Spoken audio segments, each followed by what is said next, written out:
Let's go! Harold Perkins, decommits from Texas A&M, and I'm going to need your help today, okay? Do you think LSU will land him? And we're not only going to do that, we're actually going to give you a preview of the later signing period. February 2nd is about a week away. 5 big names to keep an eye out for, plus one bonus surrounding Harold Perkins because he decommits from Texas A&M. And I said from the get-go, when he actually made the announcement at the Under Armour All-America game, that it wasn't a signed, sealed, delivered deal. Unless you actually sign pen to paper, it's never over in recruiting. And I really felt this way about Harold Perkins simply because of his inner circle really pushing him to LSU. And what you're looking at now is Harold Perkins' uncle, who has been very vocal about his desire for Perkins to play for LSU. You're seeing him really thanking the Lord above for Harold Perkins rethinking this decision. And Harold Perkins is originally from South Louisiana. So I also think there are other schools that are in the running. And I also, at the same time, feel Texas A&M is still in the lead because A&M has just been landing all these different 5-star players out of Texas. And one sneaky school to keep an eye out for Harold Perkins is Jackson State. He is my number 1 player in the class of 2022. I think he is the next Will Anderson. I do think he's a little bit of a different player than Will Anderson, and it's going to be interesting to see where exactly is his best position. Is defense even the best side of the ball for Harold Perkins, because he was a phenomenal running back in high school as well. So once again, I'm really excited about this. I really hope he does go to LSU. But at the same time, a lot of you have expressed this skepticism during live streams that you're not so sure if 5-star out-of-staters is the absolute best thing for LSU. And I totally get it, because we've seen what happens with Elias Ricks. We saw what happened with Eric Gilbert. They both were phenomenal. Marcel Brooks. They were great players for LSU in their early stages, and they still decided to leave. Could the same thing happen with Harold Perkins? It can. But the opposite is also true as well. He could go to Texas A&M and eventually sign with LSU in the transfer portal. That is the scary thing about college football now, is technically each and every school is never out of it for any player, even if it's 2 or 3 years down the road, because the transfer portal is always going to be there unless there are massive rule changes. So, this not only applies to Harold Perkins, this applies to pretty much every recruit, but in particular 5-star players, because 5-star players know that there are multiple blue blood programs that would take them in an instant. So it's a very interesting dynamic, the transfer portal. Now let's get into some other names. And there's one final Harold Perkins point I'm going to say for the end. So the next highest rated prospect that LSU's after is Jacoby Mathews, a former 5-star. It's interesting. Him and Walker Howard both lost their 5th star in the 247 composite, but Jacoby Mathews is the 3rd highest rated player in the state of Louisiana, and for good reason. He is just absolutely phenomenal. Not only on the defensive side of the ball, he played a lot of quarterback at Ponchatoula, but the real position for him is the hybrid linebacker safety position, maybe even some nickel. He is phenomenal. I do think LSU looks pretty good.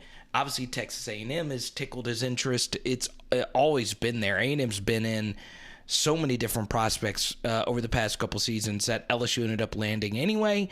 Hopefully, the same thing happens here. But as many of you know, Jacoby Mathews is a flat-out game changer. So, hoping for the best with Jacoby. We'll see what happens. Boom! I'm looking at you. Yes, you. What are you doing? Before we get into these next couple of prospects, you need to go on ahead and subscribe to the channel and ring the bell while you're at it so you don't miss any live streams, and you guys know what to do as well. Like the video, right? It goes a long way for the algorithm. Now, you guys know quite a bit about this next prospect, Trevonte Citizen, who was committed to LSU, but then decommitted, and guess what? Frank Wilson has been all over his recruitment. Now, Auburn has come in pretty hot. There are some other schools after Trevonte Citizen as well. This would obviously be a pretty nice pickup for LSU, but at the same time, the running back room is kind of crowded with Cavontre Bradford, Armani Goodwin, Corey Kiner, Josh Williams.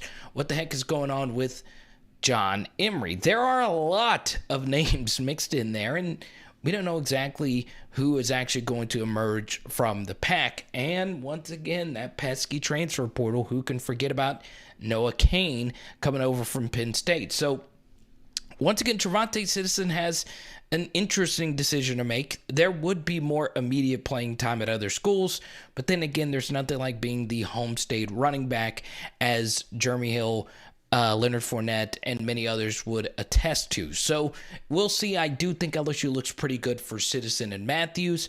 I would be shocked, and I mean shocked, if this man right here, Frank Wilson, doesn't find a way to not only get Citizen, but also land Mathews as well. So we shall see what happens. The next high school prospect is Danny Lewis out of Westgate High School. That might sound very familiar because it is.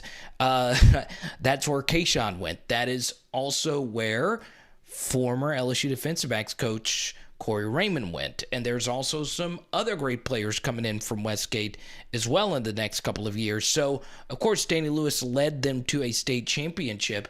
And it seems as if it would be a slam dunk that he actually comes to LSU, because Danny Lewis as a tight end was committed to Mike Denbrock and Cincinnati. And if you remember, Mike Denbrock was the tight ends coach at Cincinnati. So this seems as if this is a slam dunk for LSU. And I do feel pretty good about LSU's chances, but I could also see Danny Lewis deciding to go elsewhere as well, because LSU has put so much pressure on him late in his recruitment. Now, that's not Brian Kelly's fault. Now, the final prospect is a newer name, and he goes by Caleb Douglas. He is a 3-star wide receiver out of the state of Louisiana, out of the state of Texas. What's interesting is all the guys that are in that wide receiver room that have 2 or more years remaining, right? Chris Hilton, we'll see what happens if he takes a step forward in year 2. Obviously, Deion Smith, we don't know exactly what's going to happen with him, if he actually is going to stick with LSU. But there is still Jack Besh, BTJ, Brian Thomas Jr., and Malik Neighbors. So, yeah, it's going to be really hard for Caleb Douglas to find playing time over the next couple seasons if he actually does end up picking LSU. And something else that's really fascinating is there has not been an out-of-state wide receiver that has caught 40 or more passes at LSU since Terrence Tolliver in 2010. This has been a position that has been dominated by in-state players. And getting a 3-star wide receiver out of Texas at the most loaded position that LSU has already, it's by far their deepest position on the team, is very interesting. But then again, Cortez Hankton is the new wide receivers coach, and he does like Caleb Douglas a lot, and he is 6'3". He is a very lanky prospect. And look, there are so many 3-star wide receivers that turn out to be 5-star level talents. You see it in the NFL. You also see it in the college game. So we'll see what happens there. Once again, I haven't really been able to dive too deep into Caleb Douglas's game, but it is a very fascinating move this late in the process. But you know, you want Cortez Hankton, if he comes over from Georgia, you got to let him have some freedom with who he wants. And obviously Brian Kelly likes him a lot as well. So I hope LSU finds a way to get him if they really want him, but I don't think he is as make or break as the other 4 players on this list, because I do think the other 4 players, in particular, Perkins, Mathews, and Lewis, they play positions that LSU does need more players. And there you go, the 5 players, Danny Lewis, Trevonte Citizen, Caleb Douglas, and the 2 big ones, Harold Perkins and Jacoby Mathews. I hope LSU lands all 5. Now, this final point, you're looking at a photo here of Jarek Bernard Converse. He is one of the hottest names in the transfer portal, and he is originally from Evangel High School. That's where Jacob Hester went. And for those that remember, our Darius Washington, who was also a 3-star defensive back And he, at the last second, decided to go to TCU instead of LSU, and he turned out to be a really good player. Bernard Converse also slipped out of Louisiana, and it was an all Big 12 performer for Oklahoma State last year. His defensive coordinator, Jim Knowles, goes to Ohio State, and now Jarek Bernard Converse is transferring with 1 year of eligibility remaining. Could he potentially be a more valuable get than even a Harold Perkins?